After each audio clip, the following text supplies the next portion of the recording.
Corinne Vance requested PTO right in the middle of absolute office chaos. Her coworker Sutton, hugging a stack of quarterly reports, walked past her desk, and seeing Corinne logging half-day hours into the HR portal, couldn't help but ask Corinne, "Are you really leaving after lunch? We haven't even finished reconciling the monthly ledger." Corinne looked at the screen, specifically at the reason for absence dropdown. Her fingers hovered over the mouse for a second, but ultimately she typed 3 words into the notes: family personal time. She smiled and said, "I'm taking a half day. I'll come in early tomorrow and finish everything up." Sutton clutched her reports tighter and blinked. "I bet Thaddeus is flying back today." The smile on Corinne's face immediately grew warmer. "Yeah. He's been at a corporate sales retreat in California for 2 weeks. His flight lands this afternoon. I'm going to pick him up." Sutton immediately put on an understanding face and exaggeratedly lowered her voice. "No wonder you look so nice today. Your husband is a lucky guy. Not everyone gets a personal airport greeting after a work trip." Corinne glanced down at her beige trench coat. Honestly, she had bought it at Nordstrom Rack 3 years ago. It was far from new, but last night she had painstakingly steamed it and tied the belt in a crisp, neat knot. She had even something she rarely did: put on lipstick. The shade was a subtle nude, but it made her face look significantly fresher and more awake. She was 36, and she and her husband, Thaddeus Vance, had been married for 9 years. Over those 9 years, she rarely dressed up or pampered herself. Not because she didn't appreciate beauty, but because life pressured her from all sides. The mortgage, 2 car payments contributing to their daughter's $529 college fund, the out-of-pocket medical bills for her aging parents. From every angle, all these major and minor household expenses were vastly more important than dresses and lipstick. She had always believed that when people live together for a long time, formalities aren't necessary. But this time was different. Thaddeus had gone away for half a month for intensive corporate training. Before leaving, he said the schedule would be brutal, and he probably wouldn't have time to call every day. Corinne had verbally agreed that work was the priority, but deep down, she still worried. Over the past 2 weeks, his replies to her texts had grown increasingly sparse and delayed. Sometimes she would text him at 10:00 p.m. done for the day, and he would only reply the next morning, "Just woke up, was so dead yesterday I passed out." She would ask if he was eating well. He would reply, "Fine." She asked what time he was flying back. He texted, "Around 2 p.m. on the 11th. She offered, "Let me come pick you up." To which he replied, "Don't fuss, I'll just grab an Uber."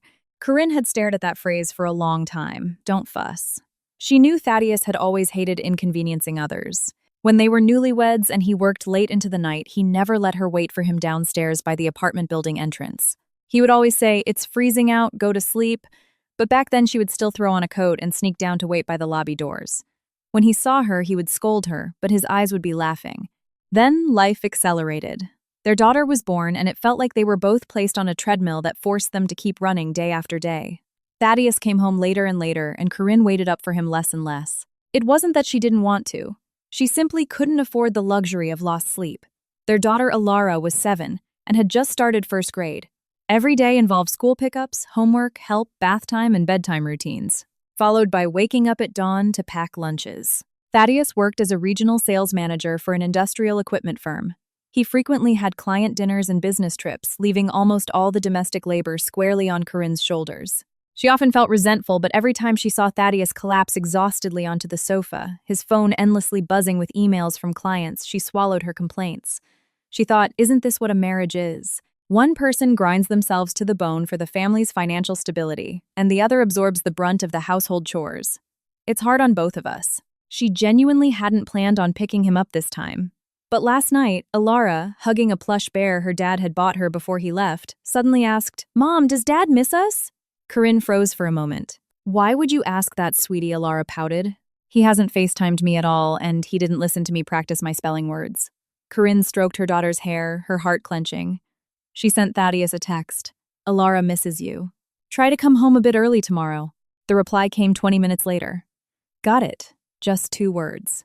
Corinne had stared at her iPhone, unsure if she was feeling disappointment or just sheer exhaustion. She thought about it for a long time and ultimately decided to drive to the airport. She reasoned that certain feelings in a marriage couldn't survive on memories alone. Sometimes someone had to take the first step. At 12:30 p.m., Corinne handed her tasks over to her colleagues, grabbed her purse, and left the office. First, she stopped by an upscale artisan bakery and bought a small cake. Thaddeus didn't like overly sweet things, so she chose a lemon almond cake with very light buttercream. She also bought a bouquet of sunflowers, not as cliché as roses, but bright, resilient, and cheerful. The barista at the counter smiled. "To go, Mrs." Vance Corinne nodded. "Your husband is a very lucky man," the girl said warmly. Corinne stood outside the bakery with the flowers, waiting to pull her car out of the lot.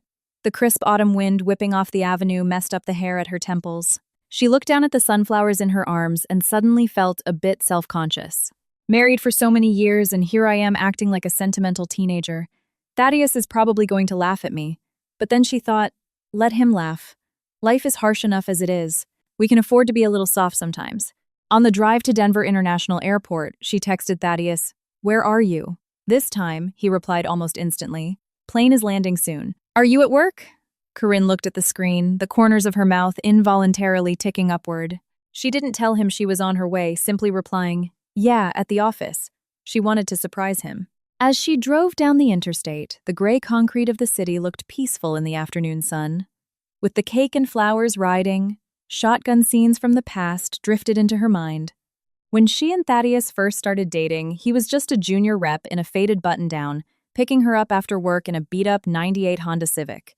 In the dead of winter, when the heater in the car broke, he would take off his scarf to wrap around her, while his own nose turned bright red from the freezing Colorado wind. He used to say, "Corinne, I don't have anything right now, but I promise you I will make sure you live a comfortable life." And she believed him.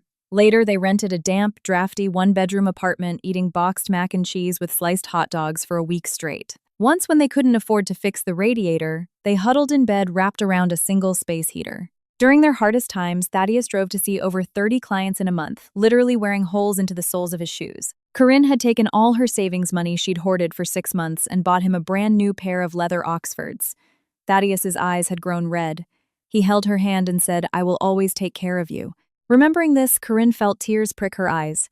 It wasn't that she never got mad at him.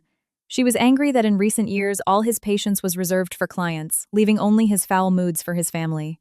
She was angry that he would come home, bury his face in his phone, and ignore his daughter until she called his name 3 times. She was angry that he had forgotten her birthday and their anniversary. Even when she was bedridden with a fever, he had just muttered over the phone, "Drink some Gatorade." But resentments aside, she had always believed they were a team that had survived the trenches together. As long as a person hadn't fundamentally changed, as long as his heart was still in it, life could always be repaired. At 2:40 p.m., Corinne arrived at the airport terminal. The arrivals board flashed, landed, baggage claim. She stood by the exit of the secure area. There were crowds of people waiting. Some held signs, others held flowers. Children stood on their tiptoes trying to peek through the glass, and young women adjusted their hair. Corinne suddenly felt a flutter of nerves. She set the cake box down by her feet and adjusted the collar of her trench coat. After a second's thought, she pulled out her lipstick and touched up her mouth. Her phone buzzed. A text from Thaddeus. "Just got off the plane, grabbing an Uber, soon." Corinne smiled and typed back, "No rush." She lifted her head and began scanning the flow of exiting passengers. The first wave of people with carry-ons passed. He wasn't there. The second wave passed. Maybe he checked a bag and is delayed, she thought. A few minutes later, she finally spotted Thaddeus. He was wearing a navy blue jacket, pulling a black rolling suitcase with a laptop bag slung over his shoulder.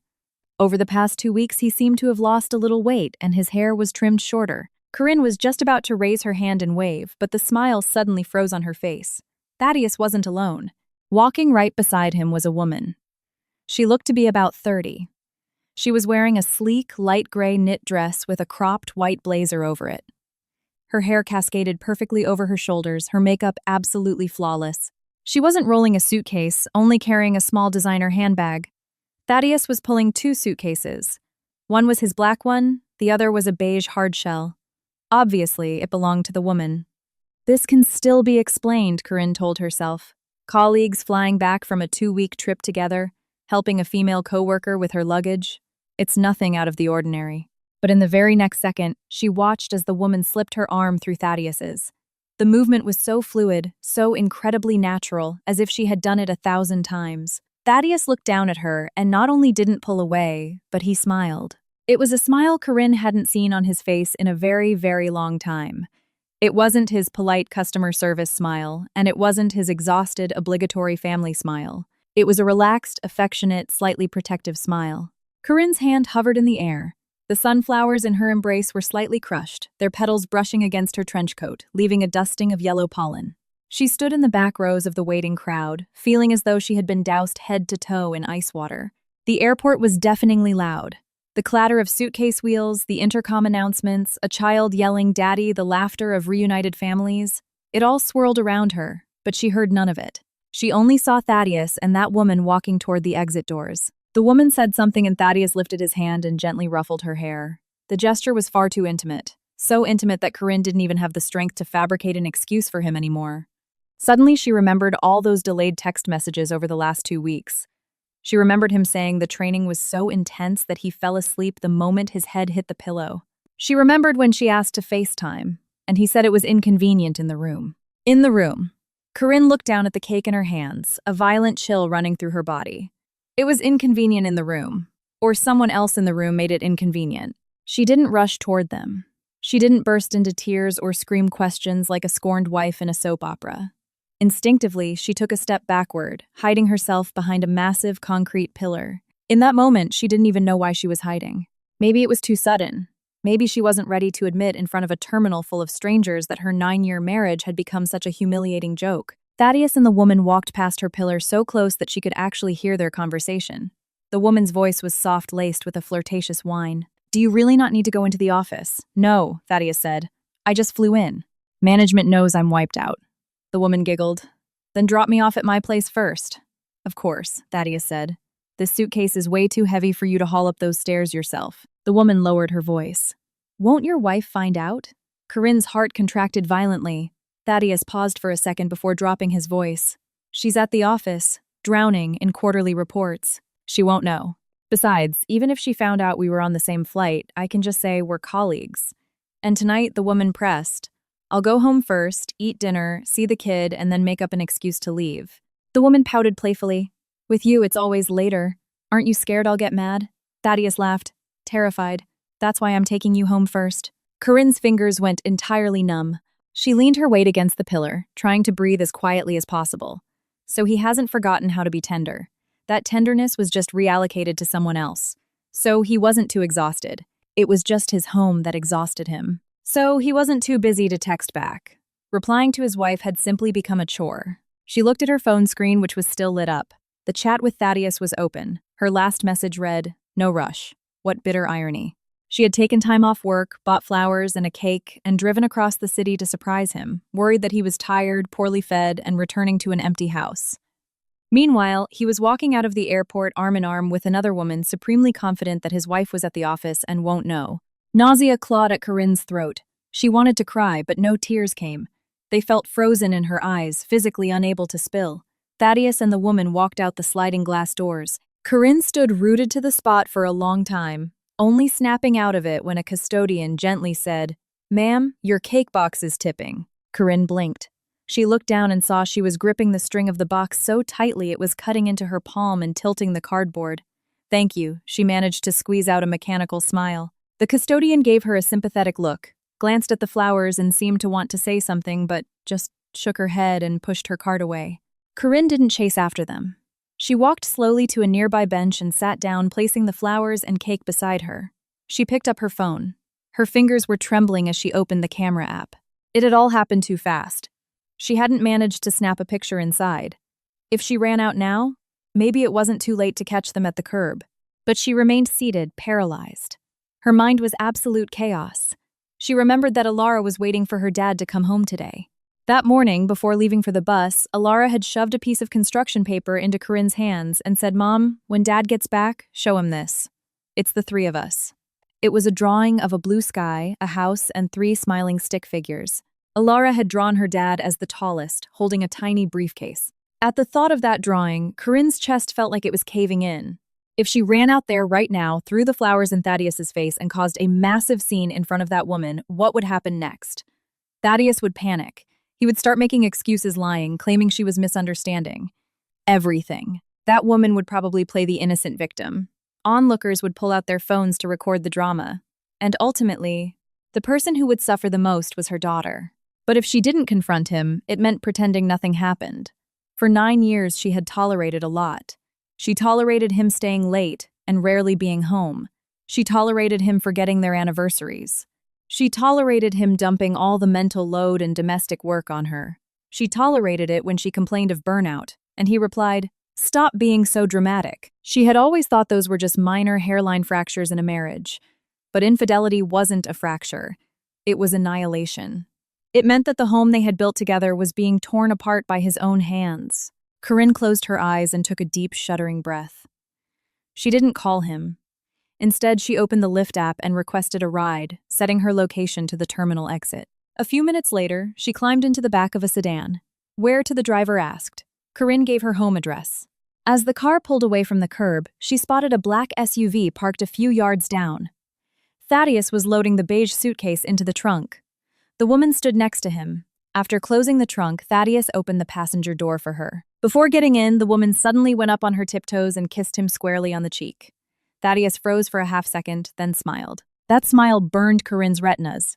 She instantly raised her phone and snapped a burst of photos through the tinted window of the lift. The shots were slightly grainy, but the posture and intimacy of the two people were unmistakable. Having secured the photos, she locked her phone and slumped back against the seat, feeling as though her bones had been removed. The driver glanced at her in the rearview mirror but didn't ask any questions, just drove a little smoother.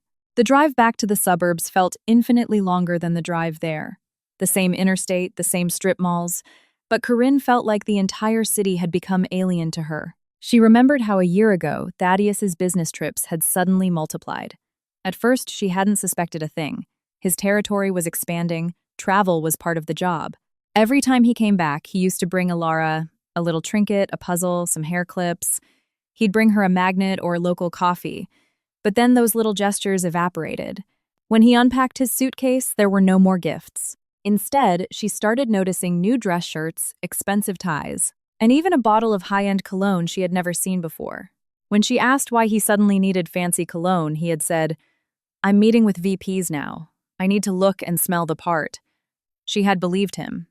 Then he started getting easily irritated with her. She would say, "Alara is struggling with her math homework. Can you help her tonight?" And he would snap, "I've been busting my ass all day, and now I have to be a tutor too." She would say, "The guest bathroom sink is leaking. Can you call a plumber tomorrow?" And he would retort, "Can't you handle one minor issue yourself?" She would say, "Let's visit my mom this weekend. Her blood pressure is acting up again." And he would say, "I have a golf thing for work this weekend. Go by yourself." Corinne used to get angry, but she always bit her tongue. She figured he was hitting a midlife career crisis under immense pressure and his temper was just fraying. Maybe he's just exhausted. Now she understood. A man's patience doesn't just spontaneously evaporate. It gets relocated. If he had given all his patience and charm to someone else, there was simply a deficit left for his family. When the Lyft pulled up to her subdivision, Corinne paid and tipped the driver. She didn't walk straight to her front door. Instead, she walked over to the large communal trash bin at the end of the street. She stood there, staring at the bright sunflowers in her arms. They were vibrant, bursting with life, just like her hopes had been that morning. She raised her arms to toss them in, but stopped. Ultimately, she put the flowers in the cake box back under her arm and carried them inside. Not because she couldn't bear to part with them, but because she suddenly realized that the flowers and the cake weren't the ones at fault. The one at fault was the person who didn't deserve them. The house was quiet. Alara wasn't back from her after-school program yet. Corinne put the cake in the fridge and placed the flowers in a glass vase, filling it with water. The sunflowers on the kitchen island looked glaringly bright. She went to the bedroom and changed into sweatpants, then washed her face. In the bathroom mirror, she saw a pale face with red, dry eyes, but still no tears. She stared at herself for a long time. She remembered her mother once telling her, "When a woman faces a crisis, the most dangerous thing isn't the grief, it's the panic. The moment you panic, you show all your cards." Corinne had never really understood that until today. She could not panic. She had a child, a house joint savings accumulated over 9 years, and shared debt. She couldn't let her emotions detonate everything and then force herself and her daughter to passively absorb the shrapnel. First, she needed to find out exactly how long Thaddeus had been with this woman, how much money he had spent on her, and what part of their marital assets was still secure. With that singular focus, Corinne walked into the home office and opened the bottom drawer of the filing cabinet. It held all their vital documents, the deed to the house, their marriage certificate, passports, life insurance policies, and tax returns. She pulled them out one by one, took clear photos of every page with her phone, uploaded them to a secure private Google Drive, and put the originals back exactly as she found them. Then she booted up the iMac and logged into their joint Chase bank account. When they got married, they opened a joint checking and savings account to pay the mortgage and manage household expenses. Thaddeus made more money, so he direct deposited a set percentage of his paycheck into it every month, and Corinne managed the actual bill paying. She pulled up the transaction history for the past 6 months. At first, she just wanted to see if anything glaring stood out, but the longer she scrolled, the colder her blood ran. Starting 5 months ago, Thaddeus had initiated several Zelle transfers each month, ranging from $500 to $800. Once there was a single wire transfer for $3,000. The recipient was listed as Blythe M. Corinne stared at that name, her fingers turning to ice. Blythe. She had no idea who that was. The memo lines were sometimes filled with reimbursement, sometimes supplies, and sometimes left blank. If it had been 1 or 2 transfers, she might have assumed it was a work expense. But 5 consecutive months, even during his 2-week retreat, there were 2 transfers. One for $2,500 with the memo rent, and another for $300 with the memo Happy Bidet. When Corinne saw the words Happy Bidet, it felt like a knife twisting in her ribs.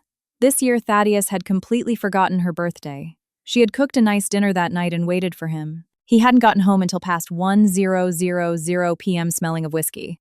Seeing the cold food on the table, he had just said, "Why haven't you put this away yet?" When she reminded him it was her birthday, he froze, then irritably said, "I've been swamped lately. We'll celebrate later." That later never came. But he remembered Blythe's birthday perfectly and sent her $300. Corinne suddenly let out a laugh.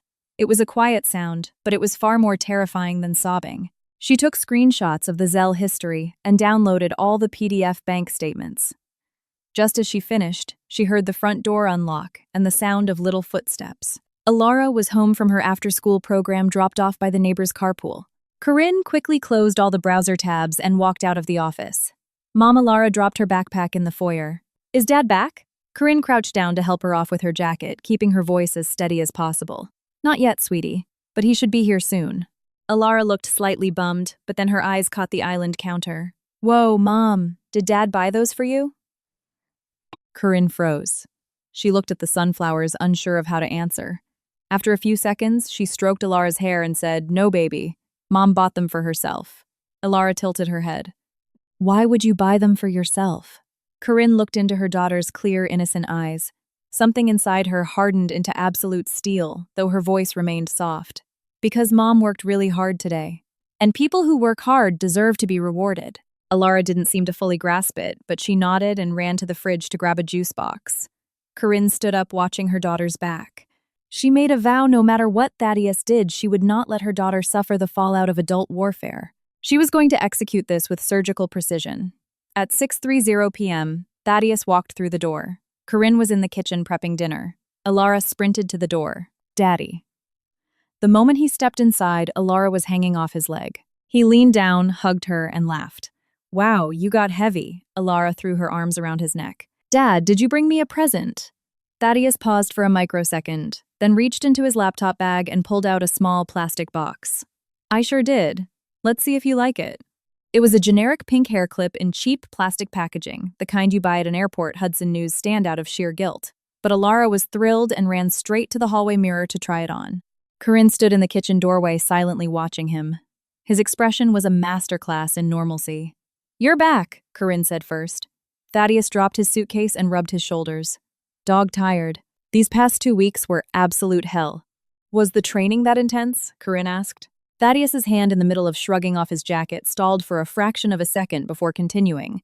"Yeah. Back-to-back seminars every day, reports every night. I'd get back to the hotel and just pass out." Watching him, Corinne softly asked, "I thought you said you guys were staying in dorm-style corporate housing." Thaddeus froze. "What? Earlier you said it was inconvenient to FaceTime because of the dorm setup," she prodded gently. Thaddeus let out a forced chuckle like he had the script memorized. "Oh, I just call it a dorm out of habit. The corporate center rooms are shared 2 guys to a room." Corinne nodded and didn't press further. Thaddeus walked toward the kitchen, noticed the sunflowers, and casually asked, "Who sent the flowers?" "I bought them myself," Corinne replied. Thaddeus scoffed, a hint of disdain leaking into his voice. "You're a grown woman buying yourself flowers. What a waste of money." Corinne looked at him, and the very last microscopic ember of warmth in her heart was snuffed out. This was the same man. Hours ago, he was opening car doors for another woman, hauling her luggage and begging her not to be mad. But tonight, returning home and seeing his wife trying to bring a little joy into the house, he deemed it a waste of money. She desperately wanted to scream, "Who the hell do you think I am to you?" But she held it in. During dinner, Thaddeus ate normally asked a few perfunctory questions about Alara's schoolwork and complained about how terrible the catering was in California and how little sleep he got. Corinne calmly served Alara more food and listened.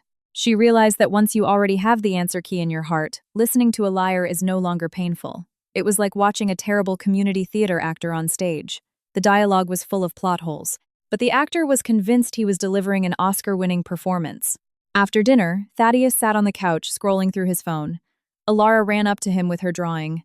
"Dad, look, I drew our family." Thaddeus took the paper, glanced at it, and gave an automated response. "Looks great, kiddo." Alara asked hopefully, "Do you really like it?" "Love it." His eyes were already glued back to his screen. Suddenly, the screen lit up with a push notification. Corinne, standing just a few feet away wiping the counter, clearly saw the banner text Blythe. "Did you make it back?" Thaddeus immediately flipped the phone face down on his thigh.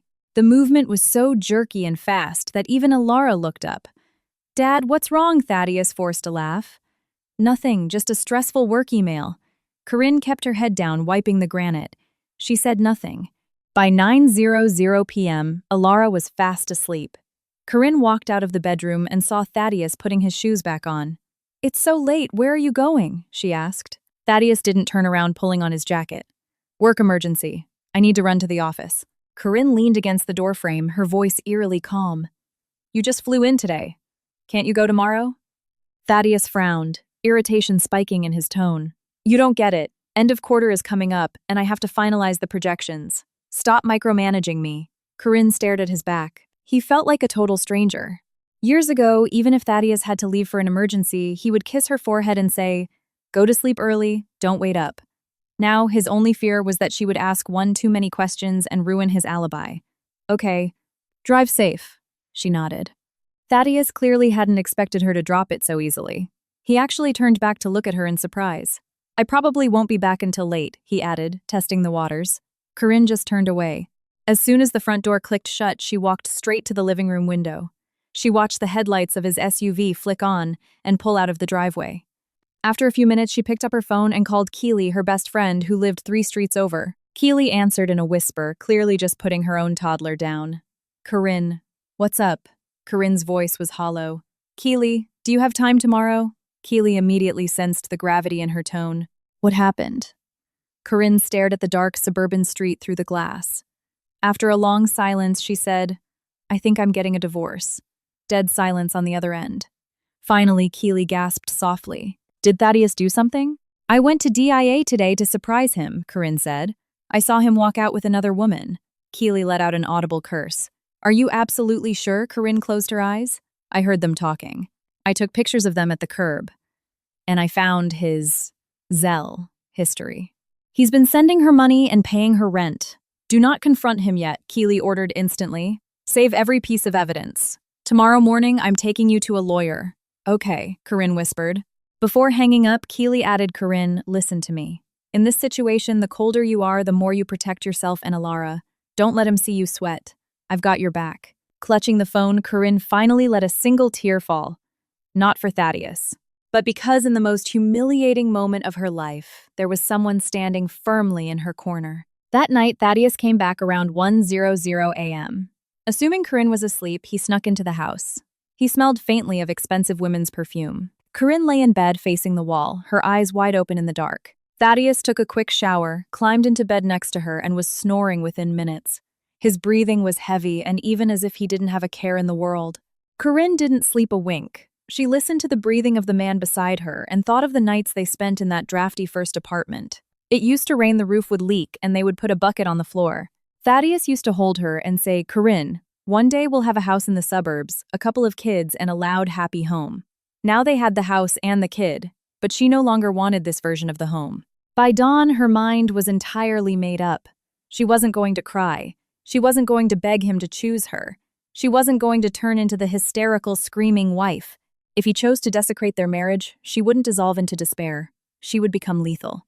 She was going to take everything that belonged to her and her daughter down to the last copper penny. The next morning, Corinne dropped Alara off at elementary school and drove to work just like any normal day.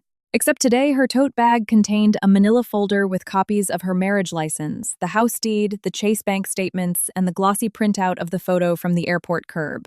During her lunch hour, Keely picked her up outside her office building. They drove to a sleek family law firm downtown to meet with Valerie Sterling, a sharp-eyed attorney in her 40s with an intensely pragmatic demeanor. Corinne laid out the entire story from start to finish. Valerie listened without interrupting, taking notes on a legal pad. She only asked a few targeted questions. Was the house purchased before or after the marriage? After. My parents gave us 20 grand for the down payment, the rest was joint savings. We've paid the mortgage from a joint account the whole time. The cars both bought during the marriage. His SUV is in his name. My son is in mine. How much cash is in the joint savings? About $45,000.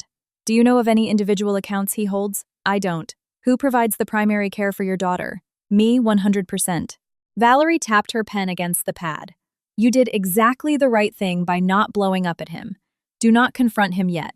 Continue gathering evidence, especially regarding the money transfers. Colorado is an equitable distribution state. If we can prove he spent marital assets on a paramour, which we call dissipation of marital assets, the judge will order him to reimburse the marital estate dollar for dollar out of his share of the split. What if he denies the affair? Corinne asked. They almost always deny it, Valerie said flatly. That's why the paper trail is your best friend. But you need to remember something, Corinne. A divorce proceeding is not a stage to prove how much he hurt you. It is a business transaction to secure your financial future. You need to decide two things immediately. First, are you seeking primary physical custody?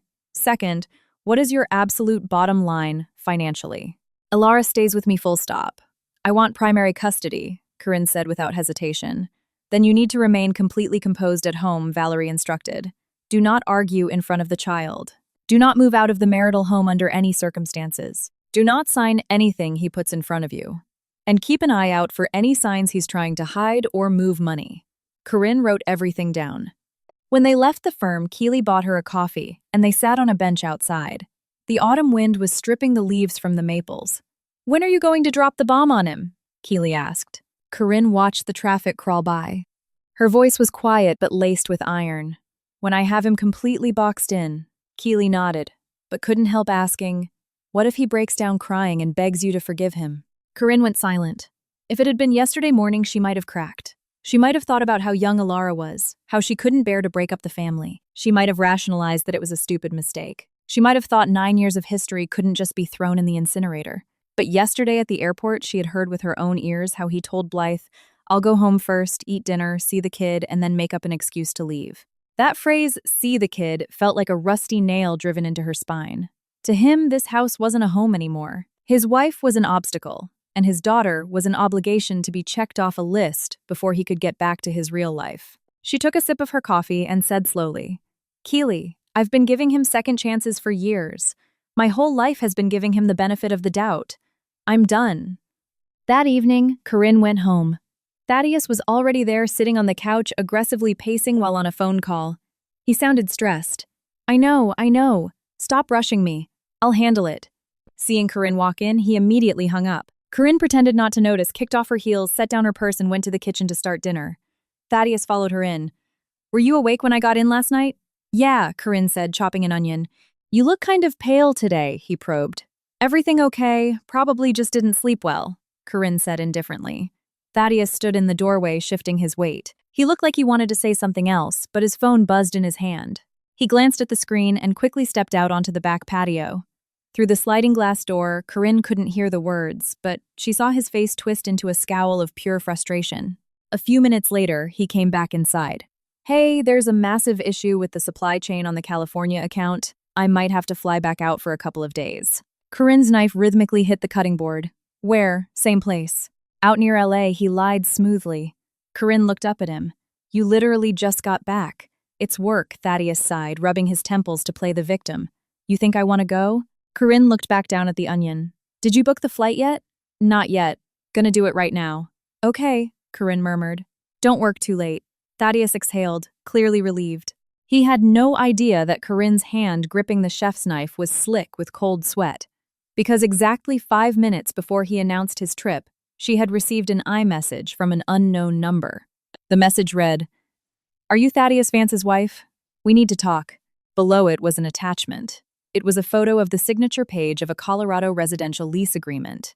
Corinne had stared at the image, her knuckles turning white. Under the section labeled Emergency Contact, Approved Co-Occupant, it read, Thaddeus Vance, Relationship Spouse. Those words were a physical slap to the face. They had been married for 9 years. They filed joint taxes. They shared a mortgage. They were raising a child. Yet on some random apartment lease across town, he was casually listed as someone else's spouse. In that moment, Corinne actually found it darkly hilarious. A man's commitment could be so incredibly cheap that he'd let a mistress scribble it onto a PDF lease agreement. She hadn't replied immediately. Now the chicken was sizzling in the pan, the exhaust fan was humming, and Thaddeus was sitting in the living room watching cartoons with Alara pretending to be Father of the Year. Alara, totally unaware that the foundation of her world was cracking, hugged Thaddeus's arm and asked, Dad, Friday is the school's fall showcase. Are you gonna come? Thaddeus' eyes still on his phone muttered. I don't think Dad can make it on Friday, kiddo. Alara's face fell. But everyone else's moms and dads are coming. Thaddeus frowned. Dad has to work, Alara. The world doesn't revolve around a school play. Standing at the stove, Corinne heard that and felt her chest tighten painfully. In the past, she always covered for him. Dad is busy, Dad is tired, Dad is working hard to buy you nice things. But now she knew that the time he stole from his daughter wasn't just going to his job. It was going to another woman, a secret apartment, and a shadow life. Dinner was painfully normal. Thaddeus complained about difficult clients, claiming he was so stressed he was getting an ulcer. Corinne calmly ladled soup into his bowl. Eat up then. Thaddeus looked at her, a flicker of unease in his eyes. Lately, Corinne had been too quiet. It was unnerving. Usually, she would nag him about where he was staying, why he had to leave again, or guilt-trip him about missing the school showcase. But she asked nothing. He pushed the anxiety down. In his mind, Corinne was entirely dependent on their family structure. She wouldn't survive without him or this house. He took her presence for granted, assuming she was a permanent fixture. After dinner, Corinne cleaned the kitchen as usual, while Thaddeus went to pack a carry-on for his flight tomorrow. Drying her hands on a dish towel, Corinne finally replied to the unknown number. Who is this? The reply was instant. My name is Blythe. Seeing the name typed out, Corinne felt strangely serene. What do you want to talk about? About Thaddeus, Blythe texted back. About what he owes me and about the space you need to vacate. Corinne let out a short, humorless laugh. She didn't reply. 10 seconds later, Blythe sent another text. Tomorrow at 2:00 p.m. The Nordstrom E-Bar at Cherry Creek Mall. If you don't show up, I'll come find you at your daughter's elementary school. The smirk vanished from Corinne's face. She stared at the words, your daughter's elementary school, her eyes turning glacial. If there was one absolute line in the sand, it was dragging her child into this filth. I'll be there, Corinne typed. The next morning, Thaddeus stood by the door with his suitcase. He turned to Corinne and said, Hold down the fort for a couple days. My cell service might be spotty at the retreat center. Why spotty? Corinne asked blankly. Thaddeus stiffened, then sounded annoyed. All-day strategy sessions. They make us put our phones in lockers. I told you this project was a nightmare. Got it. Corinne nodded. Looking at her placid face, Thaddeus felt that nagging unease again. Corinne, is something bothering you? Corinne opened the front door for him. No. Have a safe trip. Her tone was so perfectly even that he didn't press it. When the door shut, Corinne didn't go to the window to watch him pull out. She went straight to the office, printed a second copy of all her evidence, and texted Valerie Sterling a screenshot of Blythe's threats. Valerie replied quickly. You can meet her, but do not engage in a shouting match. Do not threaten her. Turn on your phone's voice memo app before you sit down. Colorado is a one-party consent state for recording. If she admits to the financial support or the affair, we can use it. Keep the text where she threatens to go to the school. Understood, Corinne replied. At 1:30 p.m., Corinne parked at the Cherry Creek Shopping Center. She didn't go straight to the cafe. She sat on a bench near the escalators, opened her voice memos app, hit record, locked the screen, and slipped the phone into the breast pocket of her blazer. Promptly at 2:00, she walked into the E-Bar. Blythe was already there sitting by the window. She was wearing a beige blazer strikingly similar to the one she wore at the airport. Her hair was blown out, her makeup flawless. She projected an aura of supreme entitlement. Seeing Corinne approach, Blythe looked her up and down, a condescending smirk playing on her lips. So you're Corinne Vance. Corinne sat down across from her. I am. Blythe scoffed lightly. You look a lot plainer than I expected. Corinne didn't flinch. She just looked at her mildly and asked, I assume you didn't ask me here to critique my wardrobe, did you? Blythe's smirk faltered. She hadn't expected Corinne to be this detached. In Blythe's head, the scorned, dumpy wife was supposed to cry, throw a latte in her face, or have a public meltdown. Then Blythe could play the victim and tell Thaddeus, your wife is a psycho. But Corinne was looking at her like an auditor reviewing a tax return. Blythe stirred her iced matcha and cut to the chase. Thaddeus and I have been together for over a year. Corinne held her gaze. Over a year. It was longer than she had thought. A year ago was when Thaddeus got promoted to regional manager. Corinne had been so proud of him, thinking all their sacrifices had paid off. Turns out his first act as a successful provider was to reward himself with a mistress. He hasn't loved you for a long time, Blythe continued smoothly. He's only dragged out the divorce because of the kid. Is that what he told you? Corinne asked calmly. Obviously. He says you're suffocating, that all you care about is the mortgage, the groceries, and the kid's schedule. He said coming home to you feels like clocking in for a second job. Corinne lowered her eyes. She didn't deny it.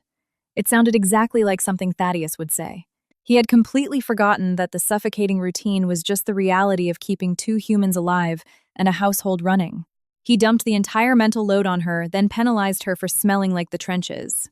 So why did you want to meet today? Corinne looked back up. Because I want you to file for divorce. Blythe leaned back, crossing her arms. She reached into her Prada tote, pulled out a thick manila envelope, and slid it across the table. These are our texts, photos, and the lease for the apartment he pays for in Lohi. Look at them yourself. This isn't a fling. He wants a real life with me. Corinne didn't touch the envelope. She simply asked, Did you know he had a wife and a 7-year-old daughter? Blythe's expression hardened. I did. So what? Your marriage was dead anyway. I didn't break up a happy home. Corinne looked at her and spoke very softly. A woman who knows a man has a family, yet allows him to list her as his spouse on an apartment lease. I think you know exactly what the word for that is. Blythe's face flushed an ugly shade of red. She let out a nasty defensive laugh. Oh, save the self-righteous act, Corinne. You're just terrified of losing the ATM. Thad told me he'd let you keep the house for the kid, but don't get greedy. If a man's heart is gone, what's the point of clinging to a piece of paper? He said that too, Corinne tilted her head. He did. Blythe lifted her chin triumphantly. The last microscopic shred of doubt in Corinne's soul vaporized. If Thaddeus had just cheated, she could have chalked it up to a catastrophic lapse in judgment. But he was actively plotting with his mistress to leave Corinne with the house just to keep her quiet, all while terrified she would demand her legal share of the marital assets. This wasn't just betrayal. This was financial premeditation. Corinne finally picked up the envelope and slid the contents out. Photos of them at high-end steakhouses, holding hands in Aspen, a selfie on a couch in the apartment he rented for her. Text printouts where Thaddeus called her Blythe Bear, writing, Once I get the house situation sorted, we won't have to hide. She won't dare make a scene. The kid is young, she'll get custody, which just makes it easier for me. Seeing that last sentence, Corinne's fingers gave a violent twitch. Easier for me. Her own daughter was a piece of unwanted baggage he was eager to offload. Assuming Corinne's silence meant she was breaking, Blythe softened, her tone dripping with faux pity. Look, I didn't come here to fight you. If you act reasonably, this can be clean for everyone. Name a price, but don't overplay your hand. Thad will compensate you fairly. Corinne placed the papers back on the table. Compensate me. She looked Blythe dead in the eye, her voice crystalline and sharp. Compensate me for 9 years of marriage. Compensate me for going through a high-risk pregnancy and raising a child essentially alone. Compensate me for managing his parents' medical care and keeping us out of bankruptcy in our 20s. Compensate me for pouring my entire youth into building a foundation so that a girl like you can sit across from me and tell me to act reasonably. Blythe frowned, clearly uncomfortable with the intensity. All this guilt-tripping is pointless. If he doesn't love you, he doesn't love you. You're right about that. Corinne nodded slowly. Blythe blinked. So I won't hold on to him, Corinne said flatly. You don't need to worry. I will be filing for divorce. Blythe's eyes lit up. Really? But how? How are the assets being split and who gets the kid? Corinne looked at her with an expression bordering on pity. I will be deciding that. Not Thaddeus. And certainly not you. Blythe's face darkened instantly. What the hell does that mean? Corinne picked up her purse and stood up. It means I'm taking these documents you so graciously provided and handing them directly to my attorney. And if you ever threaten to show up at my daughter's school again, I will file for a restraining order, call the police, and notify your employer that you're using a minor to extort a divorce settlement out of a married woman. Blythe bolted upright. You wouldn't dare! You put my husband down as your spouse on a legal document, Corinne said, her gaze pinning Blythe to the floor. What exactly do you think I'm afraid of? Without waiting for a response, Corinne turned and walked out of the E-bar. She didn't look back. But the moment she stepped out into the parking garage, her knees buckled. She leaned heavily against a concrete pillar, pulling out her phone to stop the recording, and immediately emailed the audio file to Valerie Sterling. Valerie replied 3 minutes later, "This is gold. Do not engage with her again. Focus purely on the assets and custody." "Got it," Corinne texted back. She didn't go back to the office. She drove to a Chase Bank branch to dig deeper. Utilizing her joint account access, she asked a teller to pull a comprehensive credit report under her own name, revealing that Thaddeus had a secret Capital One credit card attached to their joint liability. While she couldn't see the line item purchases, the monthly payments draining from their joint account spoke volumes. Worse, she realized over the last 2 months, $8,000 had vanished in ATM cash withdrawals. Thaddeus claimed it was for contractor cash tips on a home reno project they never actually started. Cross-referencing the dates, the cash withdrawals perfectly aligned with the deposit date on Blythe's apartment lease. That night, Thaddeus didn't come home. He texted to say he was stuck at a hotel near LAX. Corinne replied with one word, "Okay." She didn't blow his cover. He was thrilled she wasn't asking questions.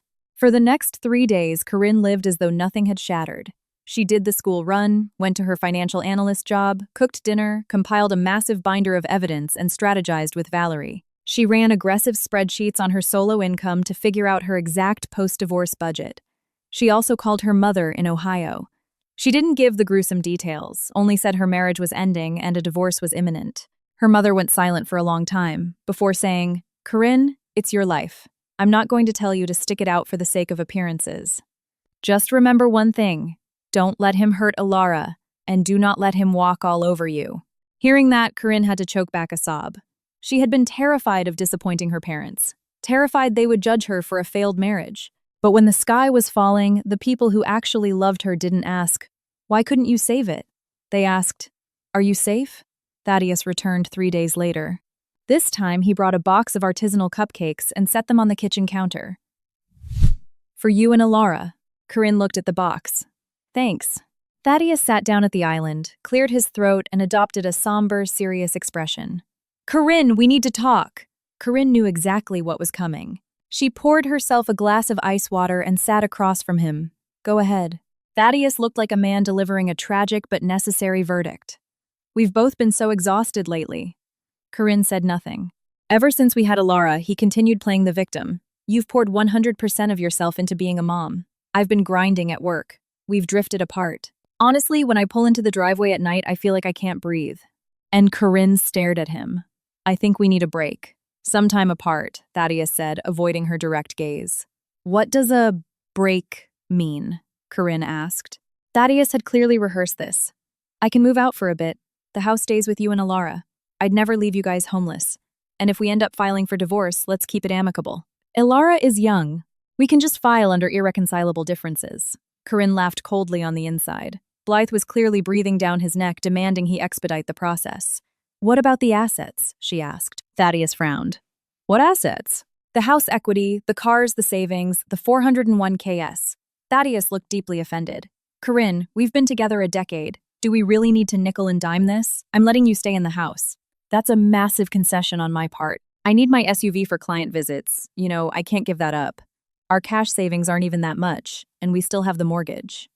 "When you say you're letting me stay in the house," Corinne said evenly, "do you mean you're signing the deed over to me, or am I just your tenant? Why are you being so money-grubbing?" Thaddeus snapped his temper, flaring. "My name is on the mortgage too. I'm not kicking you onto the street. What more do you want?" Fine, Corinne nodded. "And child support." "Well, Alara will obviously stay with you," Thaddeus said quickly. "You've basically raised her anyway. You're better at it. I'll pay child support." Corinne looked at his smug, self-satisfied face and felt a hollow void open in her chest. It wasn't that he didn't know a child needs a father. He just couldn't be bothered to be one. "How much are you planning to pay?" she asked. "I don't know. Maybe like $200 a month," Thaddeus guessed, shrugging. Corinne almost burst out laughing. Alara's after-school care and gymnastics alone cost $600 a month. Add groceries, health insurance premiums, clothing, and the $529 plan. $200 was an insulting joke in a Denver suburb. Kids don't actually cost that much, Thaddeus argued defensively.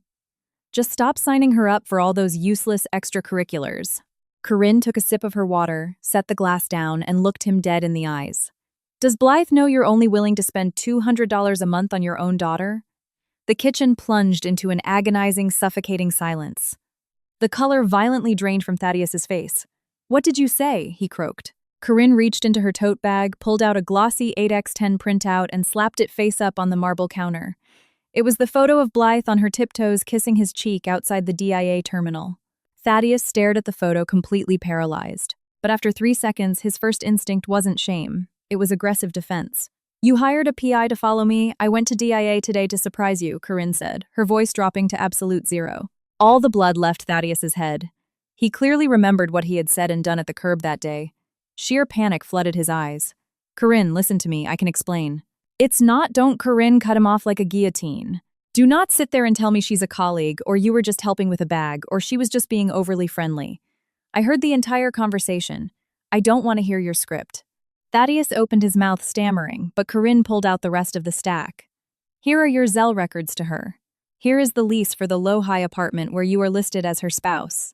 And here are the texts and photos she personally handed me 3 days ago at Cherry Creek. Thaddeus looked as though he had been hit by a truck. He lunged for the papers, but Corinne slammed her hand over them. Don't touch them. They're just copies. Thaddeus looked up genuine terror, finally breaking through his arrogant facade. Corinne, please calm down. It's not what you think. Blythe and it was just a stupid mistake. A mistake that lasted over a year, Corinne asked. Thaddeus choked, unable to form a rebuttal. A mistake where you leased her a luxury apartment, funded her lifestyle, called her pet names, and texted her that once you sorted out the house situation, you could go public, she asked, her voice echoing in the quiet kitchen. Thaddeus looked physically sick. Blythe actually talked to you? Corinne didn't answer. That bitch is insane, Thaddeus suddenly exploded, slamming his fist on the counter. Whether she's insane or not is irrelevant, Corinne said coldly. What's relevant is how you are going to settle this. I'll dump her, Thaddeus backpedaled frantically. I'll break it off right now. Corinne, I fucked up. I really fucked up. I was just so stressed with work and she was a willing distraction. I lost my mind. I swear to God, I still value this family. Corinne stared at this pathetic excuse for a man.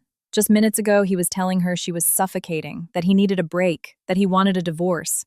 Now, with the irrefutable proof staring him in the face, he was suddenly a champion of family values. He didn't value the family. He valued his asset portfolio and his public reputation. Are you terrified of losing this family, or are you terrified of a judge butchering your net worth in a divorce decree? Corinne asked. How could you even think that about me? Thaddeus gasped, acting wounded. How else am I supposed to think about you? Corinne shot back. Thaddeus went silent. The air in the room felt thick as concrete. After a long minute, he lowered his voice to a pathetic plea. Corinne, even if I was a piece of shit, you have to think about Alara. She's 7. She can't grow up in a broken home without her dad. Hearing him use their daughter as a human shield made Corinne's blood run colder than ice. When he was funneling marital money to his mistress, he wasn't thinking of Alara. When he was sneaking out at 10 p.m. under the guise of work emergencies, he wasn't thinking of Alara. When he budgeted a pathetic $200 a month for her existence, he wasn't thinking of Alara. But now, backed into a corner, he suddenly remembered he was a father. Alara isn't going to grow up without a father, Corinne said slowly and deliberately.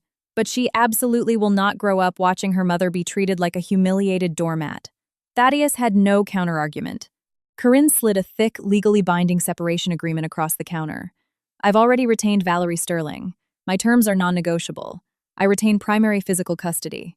You will pay state-mandated child support based on your actual W-2 income, plus 50% of all extracurricular and out-of-pocket medical expenses. The house is a marital asset, but my parents' $20,000 down payment will be deducted and returned to me first before we split the remaining equity. I keep my car. You keep yours, but you will buy out half the equity in the SUV. The 401 KS and cash savings will be split 50/50 via a QDRO. And finally, I am claiming dissipation of marital assets. Every dollar you zelled to Blythe and every dollar you spent on that low-high lease will be deducted directly from your half of the settlement. Are you out of your fucking mind? Thaddeus leaped out of his bar stool. Corinne didn't flinch. She simply looked up at him, her voice quiet but lethal. making Thaddeus's skin crawl. When you were siphoning our family's money to play sugar daddy to another woman, you didn't think it was insane. When you let her put you down as her husband on a legal lease, you didn't think it was insane. When you planned to leave me with the mortgage while throwing me $200 a month, you didn't think it was insane. But now that I am demanding exactly what I am entitled to under Colorado law, you think I'm insane. Thaddeus's face flushed purple, then stark white. He began pacing the kitchen like a caged animal. Corinne, I admit I did you wrong, but you can't back me into a corner like this. If HR at my company finds out about this, I'm dead. Let me deal with Blythe first. Just give me some time. I gave you 9 years, Corinne said. She stood up. In those 9 years, I felt neglected 100 times. I tried to communicate with you 1,000 times. And every single time you gaslit me. You told me I was crazy, that I was dramatic, that I didn't understand the pressure you were under. Thaddeus, it's not that I'm not giving you time. It's that you spent all your chances. They argued for hours that night. Or rather, Thaddeus begged for hours. He started with excuses, transitioned to apologies, and ended with manipulative emotional warfare, bringing up his elderly parents and crying about Alara needing a complete home. He even squeezed out real tears, sobbing Corinne, "We built this from nothing. Are you really going to burn it to the ground?" Years ago, Corinne would have caved. But now she just felt exhausted and numb. The man pleading for mercy based on their 9-year history hadn't spared a single thought for those 9 years when he was in another woman's bed. At 2:00 a.m., Corinne stood up. You have 3 days to review the settlement with your own lawyer. If you sign it, we file for an uncontested divorce. If you fight me, we go to trial, everything becomes public record, and I will subpoena Blythe. Thaddeus sat collapsed on the sofa looking like he had aged 5 years and 5 hours. You sleep in the guest room, Corinne said as she walked toward the stairs. And do not put on a tragic theater performance in front of Alara. I will not let you scare her. The next day, Thaddeus called in sick to work. He called Blythe and immediately started screaming at her. Are you psychotic? Why did you meet with her? You promised you'd file for divorce, Blythe screamed back through the phone. You strung me along for a year, and now you're blaming me? You handed her the financial records, you stupid bitch. You just handed her a loaded gun to blow up my net worth? Thaddeus raged. Don't you dare put this on me, Thad Blythe shrieked. You signed the lease, you sent the money, you talked all that trash about her, and now that you got caught, you're throwing me under the bus. Watch your back. Corinne, making coffee in the kitchen, heard muffled shouts through the guest room door. Her face betrayed no emotion. She actually felt a profound sense of relief. Some relationships rot the second they are exposed to sunlight. Blythe thought she was the prize. But the moment the facade cracked, she realized Thaddeus only truly loved his own wallet. The next few days were a living hell for Thaddeus. Blythe was relentless, blowing up his phone with threats. Worse, the fallout hit his job. It turned out Blythe was an account coordinator for a vendor his company used, which was how they met. Furious at being dumped, Blythe forwarded a selection of their inappropriate emails to Thaddeus's VP of sales, hinting that Thaddeus had used corporate expense accounts to fund their hotel stays. The rumor mill caught fire. HR called Thaddeus in and placed him on unpaid administrative leave pending a full internal audit. When Thaddeus got home that afternoon, his face was the color of ash. The second he walked in, he cornered Corinne. Did you do this? Corinne, who was helping Alara with her spelling homework at the table, looked up. Did I do what? At my job, Thaddeus hissed, keeping his voice low. Did you leak the emails to Blythe's boss? Corinne closed Alara's workbook and gently asked her daughter to go read in her room for a few minutes. Once the door clicked shut, Corinne looked at him. I have zero reason to help Blythe ruin your career. But your own sloppy, arrogant behavior was always going to catch up with you. Thaddeus broke out in a cold sweat. Are you happy now? If I lose my job, you won't get a dime of child support. That sounds like a you problem, Corinne said coolly. Not a me problem. Thaddeus deflated entirely. He collapsed into a dining chair and buried his face in his hands. Corinne, I regret everything. His voice was thick with genuine despair. But Corinne knew he didn't regret breaking her heart. He regretted that the situation had gone nuclear. He regretted that Blythe was vindictive. He regretted that Corinne refused to play the obedient victim. He regretted his ruined reputation. But he didn't regret demolishing his family. 3 days later, completely out of leverage broke, and facing unemployment, Thaddeus agreed to the mediation. With Valerie Sterling ruthlessly pressing the advantage, Thaddeus caved on almost every front. He agreed to primary physical custody for Corinne, with him getting every other weekend. He agreed to the state guideline child support. The house would remain with Corinne until Alara graduated high school, at which point it would be sold, the $20,000 returned to Corinne, and the rest split. He bought her out of the SUV equity. and every dollar of marital waste spent on Blythe was deducted directly from his 50% cut of their savings account. On the day they signed the finalized papers at the mediator's office, Thaddeus held the pen, his hand shaking. Corinne sat across the mahogany table, her face an unreadable mask. Corinne, he looked up, his eyes bloodshot. Is there really no going back? Corinne didn't answer immediately. She thought of the day at DIA, standing in the terminal crowd, with a cake and sunflowers overflowing with hope. She thought of him guiding another woman by the elbow, bragging that his wife won't know. She thought of the years she carried the entire mental load of their lives, until she forgot she was a person who deserved care too. No, she said softly. Not because I don't remember the good times, but because you poured gasoline on the bridge and burned it yourself. Thaddeus's eyes brimmed with tears. He looked down and signed the papers. On the day the judge officially dissolved the marriage at the Denver County Courthouse, the Colorado sky was a brilliant, piercing blue. Corinne didn't wear the beige trench coat. She wore a sharp, tailored white blouse and black slacks. Thaddeus looked hollowed out, sporting a scruffy beard and dark bags under his eyes. As they walked out onto the courthouse steps, they paused. I'll talk to Alara, Thaddeus said quietly. I'll explain it to her slowly. Don't try to over-explain, Corinne said. This is an adult failure. Just remember she's your daughter. Show up when it's your weekend. Pay your support. Don't let her feel abandoned. I know, Thaddeus rasped. Corinne turned to walk toward her car. Corinne, he called out suddenly. She paused and looked back. Thaddeus looked like he wanted to say a million things, but the only word that managed to escape his throat was, sorry. Corinne looked at him for 3 seconds. If that sorry had come years ago, it might have broken her. But today it felt incredibly lightweight, so flimsy it couldn't patch a single hole he had torn in her life. Acknowledged, she said simply. Have a good life, Thaddeus. She turned and walked away, and she never looked back. The first few months post-divorce were brutal.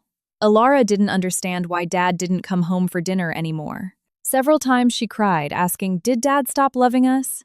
Every time Corinne would sit on the edge of her bed, look her straight in the eye and say, no, baby. Mom and Dad just can't live in the same house anymore. But we both love you so much. Grown-up problems are never, ever your fault. She repeated it 100 times until the tears stopped and a new routine settled in. When Thaddeus picked Alara up for his weekends, Corinne never blocked him or bad-mouthed him in front of the kid. The marriage was dead, but she refused to let her bitterness poison a father-daughter relationship. However, Thaddeus was predictably unreliable. Sometimes, he'd confirm for Saturday morning only to text at 9:00 a.m., saying a work thing came up. Corinne stopped covering for him. She would look at Alara and say plainly, Dad had something come up, he can't make it today. When Alara cried, Corinne would take her to the Denver Museum of Nature and Science, or out for ice cream or to buy a new book. She stopped tying her daughter's happiness to a flaky man. Life slowly found a new, peaceful rhythm. Corinne rearranged the entire house. She boxed up Thaddeus's leftover clothes and dumped them on his apartment porch. She threw out his old office paperwork. In the empty corner of the living room, she set up a beautiful reading nook with a plush chair, a brass floor lamp, and a small side table. It was her sanctuary. At night after Alara was asleep, she sat there reading, studying advanced financial modeling, and taking on freelance consulting work to pad their savings. She used to think a woman couldn't survive without a marriage. Now she realized what she actually craved was stability. And stability was something she could forge with her own 2 hands. At the office, Sutton soon noticed a shift in Corinne. She was still polite and warm, but a core of steel had formed in her eyes. Previously, if coworkers dumped last-minute ledgers on her, she couldn't say no, staying until 8 p.m. to fix their mistakes. Now she would look them in the eye and say, that's outside my bandwidth. I can show you how to do the pivot table once, but I'm not doing it for you. Some people gossiped that the divorce made her bitter. Corinne just smiled when she heard it. She wasn't bitter. She had just finally learned to prioritize her own peace. 6 months later, thanks to her flawless performance and newly established boundaries, Corinne was promoted to assistant finance director. The raise wasn't astronomical, but it was a fresh start. That afternoon, she stopped by the artisan bakery and bought a cake, not lemon almond, but a rich chocolate strawberry, one that Alara obsessed over. She and her daughter sat at the kitchen island, which was adorned with a fresh vase of bright yellow sunflowers. Mom, what are we celebrating? Alara asked with a mouthful of frosting. We are celebrating Mom getting a promotion at work today. Corinne smiled. Way to go, Mom, Alara cheered, clapping her sticky hands. Corinne cut her another slice. Outside the window, the suburban streetlights flickered on. The house was quiet, warm, and safe. She suddenly thought of that day at DIA 6 months ago. She had bought a cake and sunflowers then, too. But back then, she had anchored her entire capacity for happiness to a man she was waiting for. Now she understood the ultimate truth. The most vital thing a woman must never lose isn't a marriage or a man's promise, but the ability to stand entirely on her own 2 feet.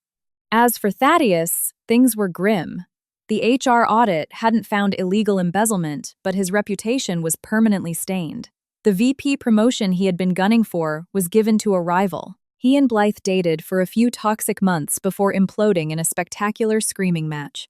When she dumped him, Blythe called him a spineless coward who wasn't man enough to protect his affair or save his marriage. Thaddeus didn't even argue. He moved into a cramped, overpriced one-bedroom apartment near the highway.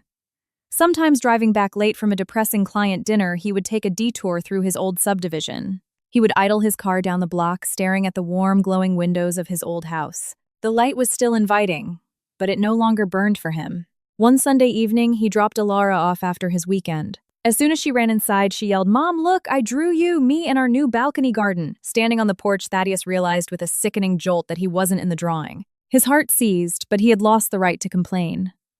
Corinne took Alara's backpack and looked at Thaddeus with polite, chilling detachment.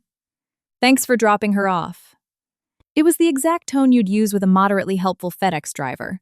Looking at her, Thaddeus suddenly remembered the young woman shivering in a cheap coat outside their first apartment building, her eyes lighting up the second she saw his rusty Honda pull up. Once her entire world had revolved around him, and he had crushed it with his own bare hands.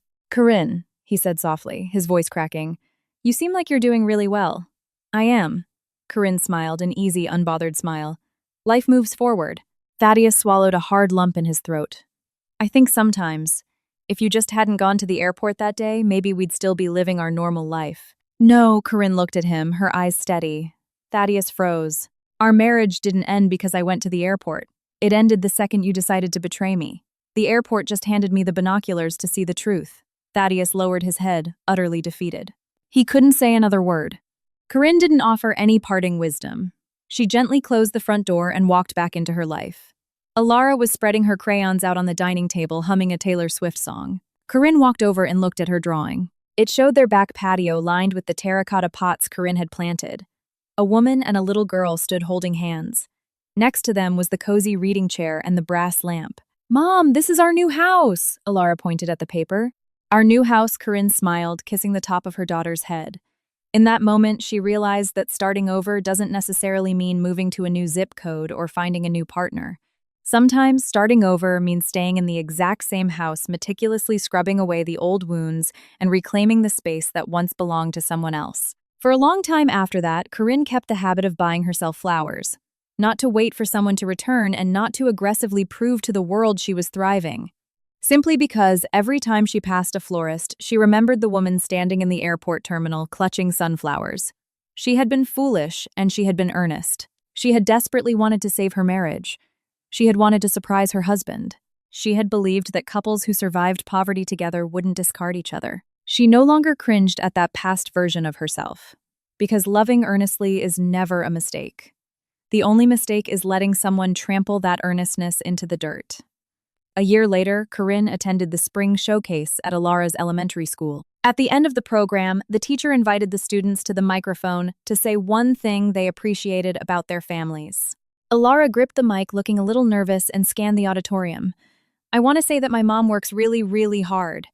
A ripple of warm applause moved through the crowd of parents. Corinne, sitting in the third row, felt her throat tighten. "I used to think," Alara continued into the mic, "that my mom and dad didn't live together anymore because I was bad. But my mom tells me every single day that it's not my fault. She told me that a family doesn't have to be big. It just has to have people who love you super big. Mom, I love you super big too." Corinne pressed a hand to her mouth, the tears finally freely falling down her cheeks. Over the past year, she had swallowed so much grief, survived so many sleepless nights, and navigated a minefield of anxiety. But hearing her daughter's voice echoing in that gymnasium, she knew every single second of it had been worth it. She stood up, walked to the edge of the stage, and wrapped Alara in a massive hug while the auditorium erupted in applause. That night, after Alara was tucked into bed, Corinne sat on the patio with a glass of wine, looking out at the quiet suburban stars. Her phone buzzed with an iMessage from an unsaved number. "Corinne, I drove past the school tonight and saw the parking lot full. I assume it was the showcase. Alara has gotten so big. You've raised her beautifully. I'm sorry.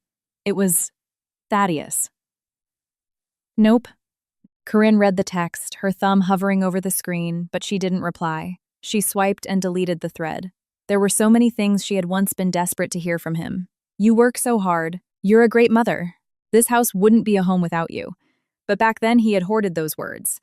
Now that he was finally offering them, she had outgrown the need to hear them. She set her phone face down and took a sip of her wine. The sunflowers in the vase on the patio table swayed gently in the cool Colorado breeze, their yellow petals glowing like little beacons in the dark. Corinne thought to herself, the most terrifying thing in a marriage isn't the mundane routine, the bickering, or the endless chores that suffocate the romance. The most terrifying thing is when one person is bailing water to save the ship, while the other sees betrayal as an emergency lifeboat. When a wife's unwavering trust is treated as a blind spot to exploit, and a child's love is treated as a disposable inconvenience. But once a woman wakes up, she doesn't stay on the sinking ship. It hurts, she cries, and she bleeds. But the second she decides to wipe her face, sweep up the shards of her own heart, and pave a new road brick by brick, she survives. Corinne had survived. Starting from that afternoon in Terminal 3, she had lost a treacherous husband, but she had resurrected a fierce, unstoppable version of herself. Years later, looking back on that day, she felt zero humiliation. She was profoundly grateful for that half day of PTO, for the lemon cake, and for the bouquet of sunflowers she never got to hand him. She was grateful to the universe for violently ripping her out of her own delusion, because sometimes in life, a door doesn't slam in your face to make you stand in the hallway and cry. It slams to remind you that you don't need to wait for whoever is on the other side. It's simply time to turn around and walk toward the light.